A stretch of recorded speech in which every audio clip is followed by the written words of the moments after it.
Want நேற்று உன்னைய ரொம்ப நேரம் நெடுவாளி மாமியை கூட உட்காந்து பேசிகிட்டு இருக்கிறத பார்த்தேன். என்னடி பேசுனி அப்படி? அது ஒன்றும் இல்லைக்கா, அவள் சமைக்கிற சமையலை பற்றி தான் அவள் மாமியை புகழ்ந்து பேசிக்கிட்டு இருந்துச்சு. புகழ்ந்து பேசிட்டா? அந்த கிழவி அப்படி செய்யாதே, ஒழுங்கா சொல்லிடு. அப்படி என்னதான் உங்கள்கிட்ட சொல்லுச்சு? அவங்க மருமக சமைக்கிறது வாயிலே வைக்க முடியாதான், கன்றாவியாக இருக்குமா, என்னடா பண்ணுறதுன்னு சகிச்சு சாப்பிட்றோம்னு சொல்லுச்சு. ஏட்டி அப்படியாடி சொல்லுச்சு? பாவம், அவன் வேலைக்கு அப்படி சமைச்சு கொடுப்பா, அதை நல்லா இருக்குன்னு சாப்பிட்டுப்புட்டு இப்படி சொல்லியிருக்குதடி.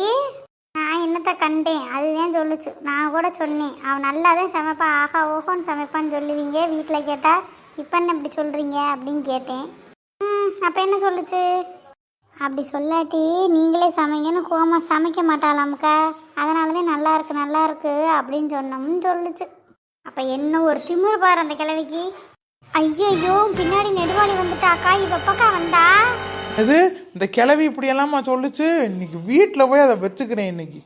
வாமுட்டி நெடுவாளி, நீ எப்படி வந்த? நீ நெடுவாளி மாமியா கிட்ட ரொம்ப நேரம் உட்காந்து பேசிட்டு இருந்தேன்னு சொன்னாயில, அப்பவே வந்துட்டேனா. போய் அம்பட்டையும் கேட்டுட்டியாடி? ஆமா. அந்த கிழவி கிட்ட போய் சண்டை போடாதடி. கடைசியில் நாங்கள் 2 பேரும் பேசிக்கிட்டு இருந்து சொல்லிவிட்டோம்னு சொல்லிடுவோம். உங்கள்கிட்ட கிழவி நல்ல கிழவி இல்லை. யாருக்கா அப்போ எப்படியெல்லாம் குறை சொல்லிட்டு தெரியுதுன்னு?